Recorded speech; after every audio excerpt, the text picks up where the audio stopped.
اس رمضان المبارک کے مہینے میں ہم اپنے بچوں کی تربیت کی بھی فکر کریں، ان کو روزہ رکھنے کا حکم دیں، تراویح کی نماز کا حکم کریں، نماز پڑھنے کا حکم کریں، قرآن کی تلاوت کا حکم کریں، جس طرح اللہ کے رسول نے فرمایا مروا اولادکم بالصلاۃ اذا بلغوا سبعا واضربوہم اذا بلغوا عشرا، 7 سال کی عمر میں نماز پڑھنے کا حکم کرو اور 10 سال کی عمر میں نماز کے نہ پڑھنے پر ان کو مارو۔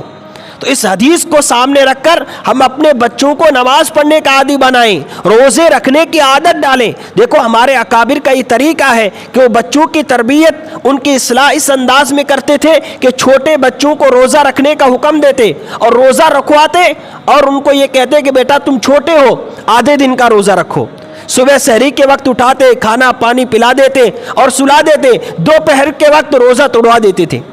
کیوں؟ کہتے بیٹا ابھی تم چھوٹے ہو، جب بڑے ہو جاؤ گے تو پورے دن کا روزہ رکھنا۔ اب یہ بچے کی ذہنی طور پر تربیت ہو رہی ہے،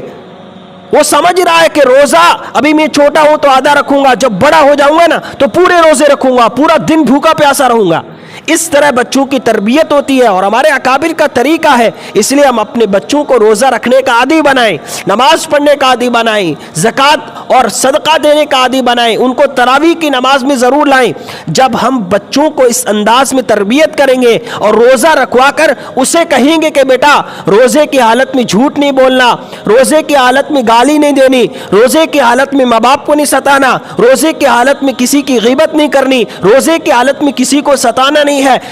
اور روزے کی حالت میں قرآن کی تلاوت کرنی ہے، تو اس بچے کی تربیت ہوگی تو وہ بچہ اپنے رب کا بھی فرما بردار ہوگا، اپنے ماں باپ کا بھی فرما بردار ہوگا۔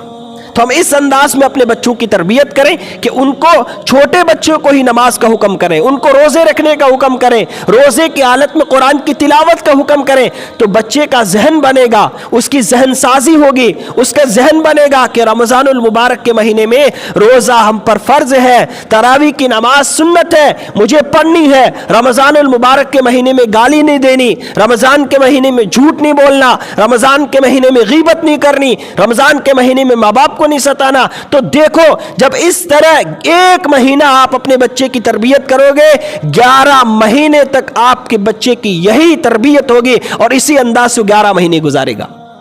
تو بچوں کی تربیت اس مبارک مہینے میں خاص طور پر کرنے کا اہتمام کریں، روزہ رکھنے کا حکم دیں، نماز پڑھنے کا حکم دیں اور صدقہ دینے کا حکم دیں۔ بچوں کو استعمال کے لیے پیسے دیتے ہو، ایک بچہ دن میں 100 روپے استعمال کرتا ہے، بیٹا 100 روپے تو استعمال کرتا ہے، 20 روپے اللہ کے راستے میں صدقہ دیا کر۔ دیکھو بچے کا ذہن کیسے بنتا ہے، اس کی تربیت کیسے ہوتی ہے۔ وہ بچہ بڑا ہوگا تو صدقہ کیا، اپنے مال کی زکوٰۃ نکالے گا، خوب اللہ کے راستے میں صدقہ خیرات دے گا۔ تو اس انداز میں ہم اپنے بچوں کی تربیت کی بھی فکر کریں۔ ویڈیو کے نیچے سبسکرائب کے بٹن پہ کلک کریں، بیل کے آئیکن پہ کلک کیجئے تاکہ ہر نئی ویڈیو کی نوٹیفیکیشن آپ کو مل جائے۔